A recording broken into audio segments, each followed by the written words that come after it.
एक बार देवर्षि नारद जी वैकुंठ धाम गए। वहाँ उन्होंने भगवान श्री विष्णु को नमन किया। नारद जी ने श्री हरि से कहा, पृथ्वी पर अब आपका प्रभाव कम हो रहा है। धर्म पर चलने वालों को कोई अच्छा फल नहीं मिल रहा है। जो पाप कर रहा है उनका भला हो रहा है। तब श्रीहरि ने कहा, ऐसा नहीं है देवर्षि, जो भी हो रहा है नियति के जरिए हो रहा है। नारद जी बोले, मैं तो देखकर आया हूँ पापियों को अच्छा फल मिल रहा है और भला करने वाले धर्म के रास्ते पर चलने वाले लोगों को बुरा फल मिल रहा है। भगवान ने कहा, कोई ऐसी घटना बताओ। नारद जी ने कहा, अभी मैं एक जंगल से आ रहा हूँ। वहाँ एक गाय दलदल में फंसी हुई थी। कोई उसे बचाने वाला नहीं था। तब एक चोर उधर से गुजरा। गाय को फंसा हुआ देखकर भी नहीं रुका। वह उस पर पैर रखकर दलदल लांघकर निकल गया।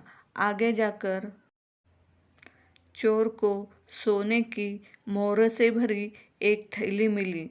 थोड़ी देर बाद वहाँ से एक वृद्ध साधु गुजरा। उसने उस गाय को बचाने की पूरी कोशिश की। पूरे शरीर का जोर लगाकर उस गाय को बचा लिया।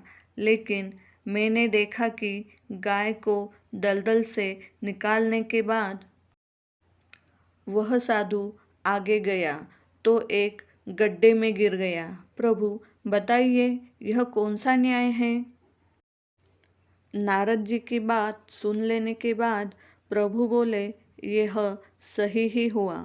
जो चोर गाय पर पैर रखकर भाग गया था उसकी किस्मत में तो एक खजाना था, लेकिन उसके इस पाप के कारण उसे केवल कुछ मोहरें ही मिली है।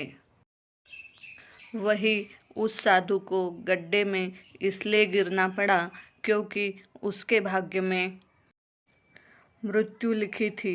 लेकिन गाय को बचाने के कारण उसके पुण्य बढ़ गए और उसकी मृत्यु एक छोटी सी चोट में बदल गई। इंसान के कर्म से उसका भाग्य तय होता है। इससे हमें ये सीख मिलती है, इंसान को कर्म करते रहना चाहिए, क्योंकि कर्म से भाग्य बदला जा सकता है।